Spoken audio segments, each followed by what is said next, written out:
শেহতীয়াভাৱে মুখ্যমন্ত্ৰী ডক্টৰ হিমন্ত বিশ্ব শৰ্মাই ৰিক্সা চালকৰ প্ৰসংগ আনিছিল। ৫ টকা ভাড়া হ'লে ৪ টকা দিবলৈ কৈছিল। তাৰপিছত ঢিঙৰ এআইডিএফৰ বিধায়ক আমিনুল ইছলামে ৰিক্সা চালকৰ কাষত গৈ উপস্থিত হ'ল। ৰিক্সা চালকক ঢিঙৰ বিধায়কগৰাকীয়ে কি ক'লে আমি সেয়া আপোনালোকলৈ আগবঢ়াইছোঁ। कितना कमाते हैं एक दिन हिसाब से? पहले हम लोग 300-400 कमाता, और पहले 5 रुपये कमाता। आजकल के ज़माना में कम इतना ज़्यादा हो गया कि 20 रुपये के भाड़ा 10 रुपये मिलता। यूरिया सिंगरी रैली कहीं भी तो 20 रुपये का भाड़ा 10 रुपये मारता। 4 लाख का हो जाए, चला गया बाईपास, ये लोग 20 रुपये का भाड़ा लेके जाते, लेकिन हम नहीं गए। दिन भर में 10 रुपया 20 रुपया 30 रुपया हम लोग के कमाने होता है। 100 रुपया हो गया, अल्लाह कम तो आसान तो बर्बाद कर दिया।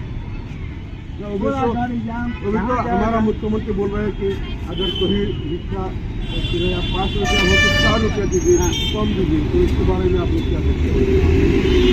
आपको मुख्यमंत्री बोल रहे हैं कि अगर 5 रुपये रिक्शा भाड़ा हो तो 4 रुपया दीजिए, कम करके दीजिए। आपको कम कर दिया, वो लोग 20 रुपया था तो 10 रुपया दे। अच्छा ठीक है, आप लोग बहुत मेहनत करते हैं और इसलिए मैंने आपका रिक्शा तो सवाल नहीं हुआ, लेकिन आप लोग बहुत मेहनत करके पहुँचते हैं, इसलिए मेरे तरफ से आपको ये हदिया दे रहा हूँ। मोर फाলৰ পৰা পিয়াছো যিহেতু আপোনালোকে বহুত কষ্ট কৰি চলে, এনেই কিন্তু 10 টকা।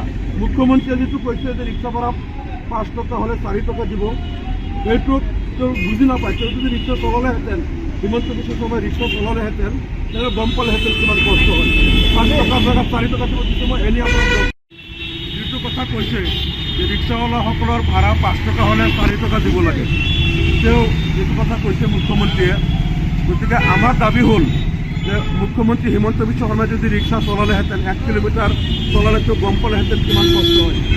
আৰু তাৰপিছতো এই গৰীব মানুহে যিসকলে ৰিক্সা চলায়, আজি নিজৰ জীৱিকা নিৰ্বাহ কৰে, তেওঁলোকক মানে ভাড়াটো উচিত ভাড়া নিদিবলৈ তেওঁ যিটো কথা কৈছে, গতিকে আমাৰ দাবী হ'ল যে মুখ্যমন্ত্ৰী হিমন্ত বিশ্ব শৰ্মাই যিটো অন্যায় কৰিছে মানুহক ৰিক্সা ভাড়া কম দিবলৈ কৈ, আমি ৰিক্সাৱালাসকলৰ প্ৰতি আমাৰ সহমৰ্মিতা আছে। তেওঁলোক দুখীয়া মানুহ কষ্ট কৰি চলে। মই আপোনালোকৰ ৰিক্সাত উঠা নাই, কিন্তু আপোনালোক দুজনক মোৰ ফালৰ পৰা 10 টকা 10 টকাকৈ মই এনেই আপোনালোকক দিওঁ, আপোনালোক 10 টকা দিয়ক। 10 টকাকৈ দিলোঁ ৰিক্সাৱালাসকলক।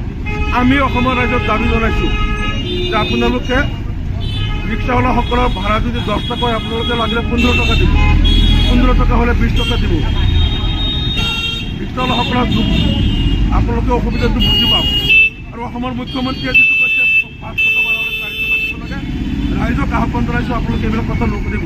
তেওঁলোকে যিমান কষ্ট কৰি নিজৰ জীৱন চলায়, সেইটো ৰাইজে বুজি পাব। লাগিলে তেওঁলোকে 2 টকা ভাড়াকৈ বেছিকৈ দিব। মুখ্যমন্ত্ৰী অসমত কাজিয়া লগাব বিচাৰিছে, সেই কথাত আপোনালোকে ভুল নাযাব। অসমৰ ৰাইজক আহ্বান জনাইছোঁ।